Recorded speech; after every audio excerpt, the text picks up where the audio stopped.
ada pembentukan tim investigasi yang independen untuk mengusut tuntas berbagai kekerasan yang terjadi berlangsung sepanjang bulan Agustus ini.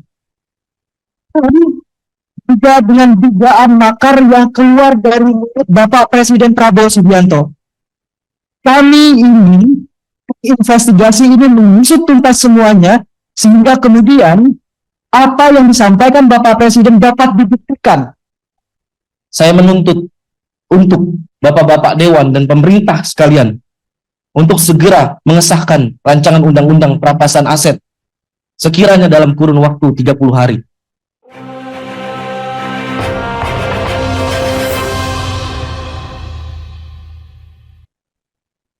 Perkenalkan, nama saya Agus Setiawan, Ketua Badan Eksekutif Mahasiswa Universitas Indonesia.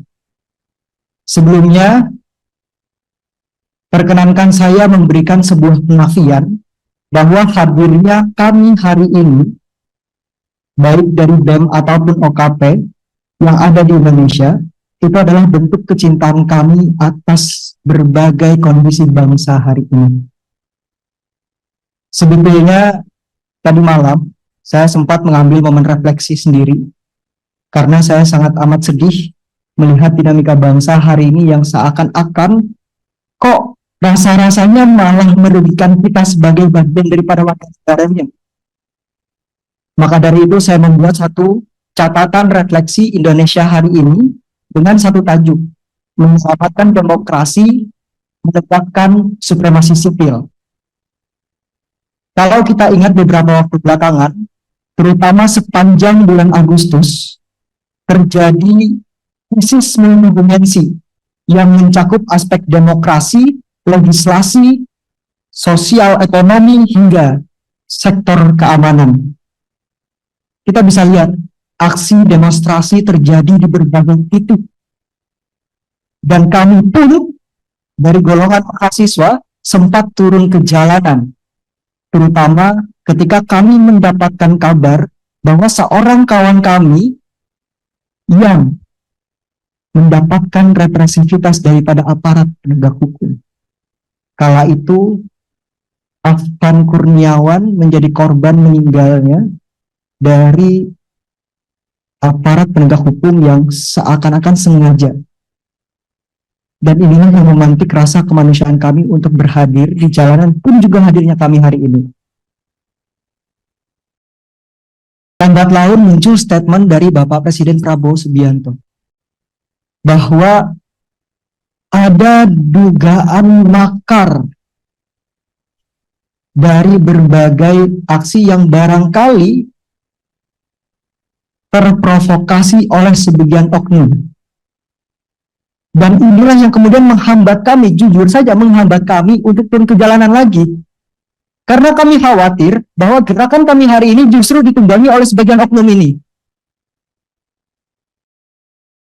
Tapi di sisi lain saya berefleksi, tidak bisa terus-terusan seperti itu. Maka kemudian di dalam forum ini, saya berharap Bapak Sufmi Dasko, Bapak Saan Mustafa, Bapak Cucun, rekan-rekan media dan seluruh mahasiswa yang hadir di sini, saya ingin ada pembentukan tim investigasi yang independen untuk mengusut tuntas berbagai kekerasan yang terjadi berlangsung sepanjang bulan Agustus ini. Juga dengan dugaan makar yang keluar dari mulut Bapak Presiden Prabowo Subianto. Kami ini, investigasi ini mengusut tuntas semuanya, sehingga kemudian apa yang disampaikan Bapak Presiden dapat dibuktikan. Karena kami dari gerakan merasa dirugikan dengan statement tersebut, yang kemudian menghalangi gerakan kami ke depan. Itu yang pertama. Yang kedua, berkaitan dengan permasalahan kami sebagai bagian daripada warga negara yang sebetulnya khawatir kira-kira kita ke depan itu kondisi ekonominya seperti apa ya. Di tengah masyarakat rentan menderita di PHK, ekonomi lesu, daya beli masyarakat menurun, kok bisa ada wakil rakyat yang justru kabarnya tunjangannya dinaikkan, dan ketika ada kabar tersebut terjadi simbolisasi joget-joget yang kemudian membuat hati kami sedih, Bapak-Bapak sekalian. Kami seakan-akan hanya dimanfaatkan di setiap momen pemilunya saja dengan berbagai janjinya. Tetapi ketika sudah duduk di kursi-kursi yang enak ini, Bapak-bapak, Ibu sekalian yang duduk di parlemen seakan-akan melupakan kami sebagai bagian daripada rakyat yang seharusnya diwakilkan setiap pertemuan rapatnya.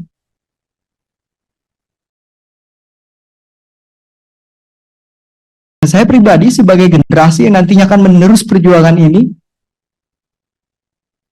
saya khawatir bahwa narasi-narasi Indonesia Emas 2045, narasi-narasi bahwa apa yang ada hari ini adalah untuk anak cucu kita, justru tidak akan tercapai ke depannya. Maka dari itu saya berharap agar kita ingat kembali amanat rakyat, mandat rakyat yang dibebankan di pundak-pundak kita sekalian, agar betul-betul bisa kita perjuangkan. Mungkin itu yang ingin saya sampaikan. Tadi yang pertama, saya ingin ada tim investigasi independen untuk dibentuk sesegera mungkin, mengusut tuntas berbagai persoalan berkaitan dengan dugaan makar terutama. Sehingga kemudian kami bisa lebih lega bahwa gerakan kami hari ini ditunggangi oleh siapa, harus jelas dalangnya siapa. Dan yang kedua, kami berharap amanat yang dibebankan kepada pundak-pundak bapak-bapak sekalian itu betul-betul dijalankan untuk amanat rakyat. Mungkin itu saja dari saya. Terima kasih. Wassalamualaikum warahmatullahi wabarakatuh. Terima kasih. Terima kasih, Saudara Agus Setiawan, Ketua BEM UI ya. Dia ada dua hal. Pertama, tim investigasi terkait soal dugaan makar. Yang kedua, terkait dengan kondisi ekonomi dikaitkan dengan kondisi DPR. Masih ada dari ini, Bang? Assalamualaikum warahmatullahi wabarakatuh. Selamat sore rekan-rekan semua, rekan-rekan media dan yang terhormati, yang saya hormati, Bapak Dewan sekalian. Terima kasih atas kesempatan dan waktunya sudah mau menyediakan waktu untuk berdialog dengan kami bersama kita semua di tengah krisis dan permasalahan yang belakangan ini terjadi. Hidup mahasiswa, hidup rakyat Indonesia. Saya Jin Colin, perwakilan dari keluarga besar mahasiswa Trisakti. Rasanya beberapa poin yang ingin saya sampaikan sebelumnya sudah tersampaikan dengan begitu baik oleh rekan saya dari BEM UI. Mungkin beberapa poin tambahan yang ingin saya amanatkan kepada bapak-bapak Dewan selaku perwakilan kami sebagai mahasiswa dan rakyat Indonesia tentunya. Jauh beberapa bulan, mungkin beberapa minggu sebelum kejadian Afan Kurniawan yang begitu menyayat hati kami, terjadi pula seorang anak kecil mati, meninggal dunia di tengah krisis ekonomi yang dialami keluarganya. Mungkin rekan-rekan semua tahu, rekan-rekan media pun pasti tahu bagaimana proses kematian itu bisa keluar cacing dari, alat kelaminnya, dari hidungnya, dan ditemukan 1 kilogram cacing di dalam tubuhnya. Berselang beberapa minggu kemudian, beberapa saat kemudian, Indonesia merdeka. Kami merayakan 80 tahun kemerdekaan Indonesia. Dan apa hadiahnya? Kita mendapatkan kabar rekan-rekan bahwasannya dewan-dewan yang menjadi perwakilan dari kita semua, yang agaknya kita semua kadangkala, mungkin seringkali tidak merasa terwakilkan, namun dapat mendapatkan kenaikan gaji dan tunjangan yang begitu tinggi.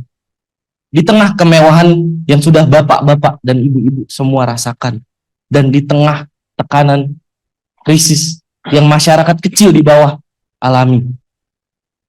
Pertama-tama menanggapi hal itu, saya menuntut untuk bapak-bapak Dewan dan pemerintah sekalian untuk segera mengesahkan rancangan undang-undang perampasan aset sekiranya dalam kurun waktu 30 hari. Melihat bagaimana indeks persentase korupsi Indonesia yang saat ini terakhir audit itu mendapatkan skor sebanyak 22. Yang mana dalam penilaian skor itu 0 artinya tingkat korupsi itu begitu parah, dan 100 artinya negara itu begitu bersih dari korupsi. Indonesia mendapatkan skor 22 di tengah standar internasional yaitu sebesar 43. Bahkan jika disandingkan dengan negara-negara tetangga, poin kita begitu buruk sekali, Pak.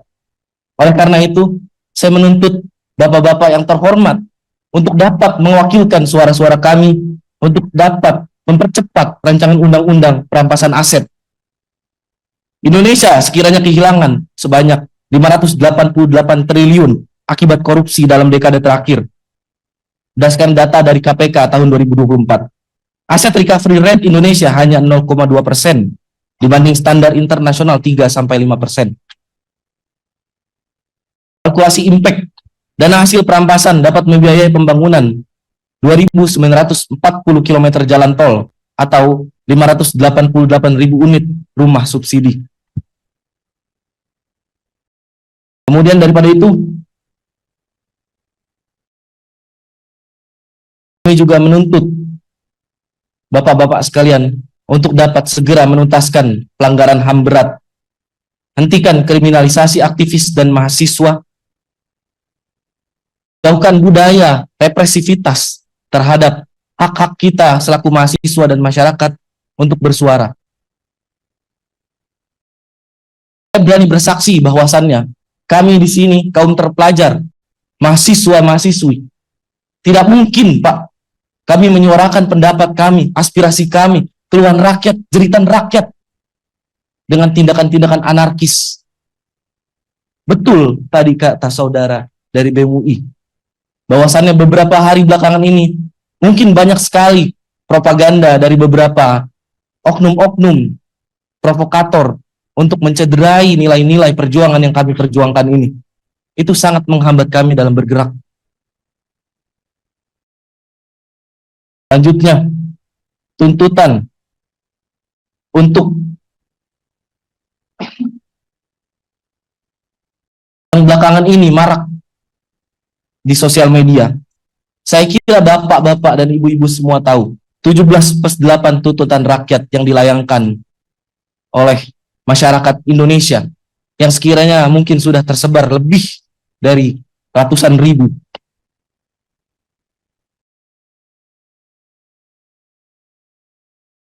Pertama, untuk Presiden Republik Indonesia, merevisi kebijakan fiskal pro rakyat. Yang kedua, audit menyeluruh BUMN yang merugi. Yang ketiga, moratorium kenaikan tarif listrik, air, dan BBM. Lalu untuk Dewan Perwakilan Rakyat Republik Indonesia, pembatalan kenaikan tunjangan dan gaji anggota DPR, pengesahan RUU perampasan aset dan RUU pelindungan data pribadi, dan audit kinerja integritas seluruh anggota DPR. Berkaitan juga dengan hal yang tadi saya sampaikan sebelumnya. Jika kita bandingkan remunerasi anggota parlemen dari negara-negara tetangga dan Indonesia, take home pay yang bapak-bapak sekalian dapatkan kurang lebih berkisar sebanyak 8.000 US dollar. Jika dibandingkan dengan rata-rata upah minimum rakyat, itu rasionya 40/1, Pak. Dan berdasarkan produktivitas legislasi, hanya ada 12 undang-undang yang tercipta dalam setahun.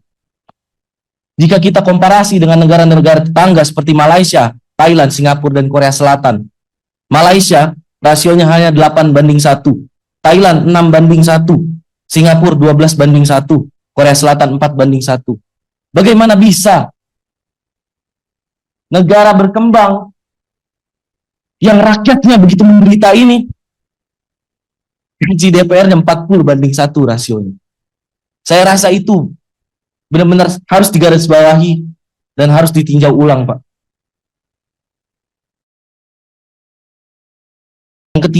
Yang selanjutnya, berdasarkan latar belakang saya di sektor transportasi dan logistik, saya menuntut untuk modernisasi logistik. Sebanyak 828 terminal logistik modern, yaitu 1 miliar per unit, sistem tracking digital untuk 100.000 truk nasional, cold storage network, di 414 kabupaten atau kota, dan berikan subsidi transportasi publik, subsidi tarif 50% untuk 166 juta perjalanan per tahun, mengingat Indonesia dengan kapasitas penduduk yang begitu besar. Gratis transportasi untuk 8,28 juta keluarga miskin per tahun, dan program Kartu Jakartawan Nasional untuk 41,4 juta pengguna.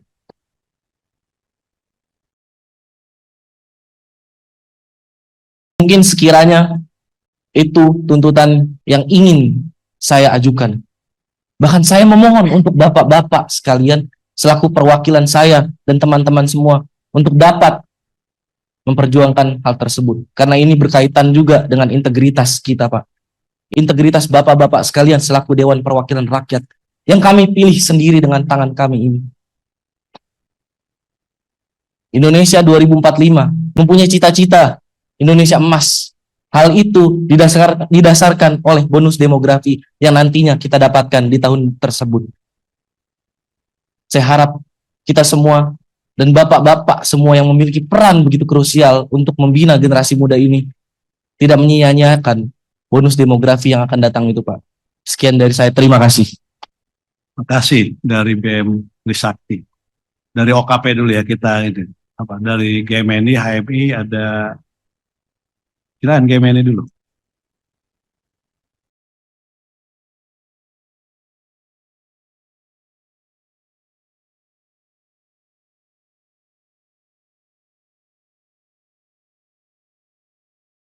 Assalamualaikum warahmatullahi wabarakatuh. Selamat siang Bapak-Bapak sekalian.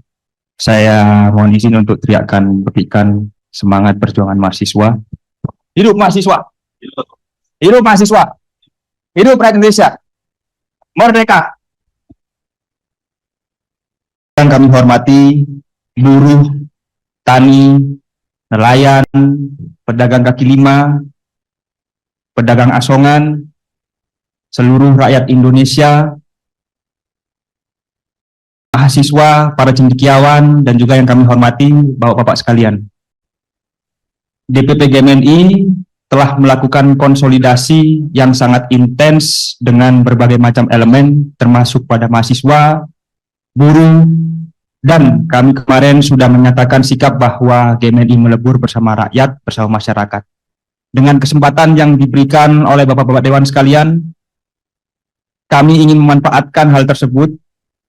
Kami ingin menyampaikan berbagai macam rangkuman, aspirasi yang kami dapat di lapangan setelah berdiskusi dengan kawan-kawan mahasiswa, cerdik-cendikia, dan juga pada masyarakat. Pancatura atau 5 tuntutan rakyat. Kami membawa tajuk DPP GMNI berkomitmen menjaga demokrasi dan supremasi sipil di Indonesia. Poin yang pertama adalah menolak kekerasan dari aparat terhadap masyarakat sipil dan bertanggung jawab secara hukum terhadap korban yang berjatuhan. Kita semua tahu kawan-kawan, almarhum Afan mungkin menjadi salah satu pemicu, pemantik dari gerakan-gerakan yang berkelanjutan ini. Tetapi kita juga tidak boleh lupakan beberapa kawan kita, korban-korban yang sudah berjatuhan dan berguguran selayaknya pahlawan demokrasi di Indonesia. Tentu kita harus berikan apresiasi, perhatian, dan juga kita dorong pada Bapak-Bapak sekalian bahwa proses hukum harus berjalan secara terang benderang, transparan, berintegritas, dan sesuai dengan prosedur. Yang berikutnya, bentuk tim investigasi aksi makar dengan independen dan transparan yang melibatkan masyarakat sesuai dengan konferensi pers Presiden pada 31 Agustus 2025.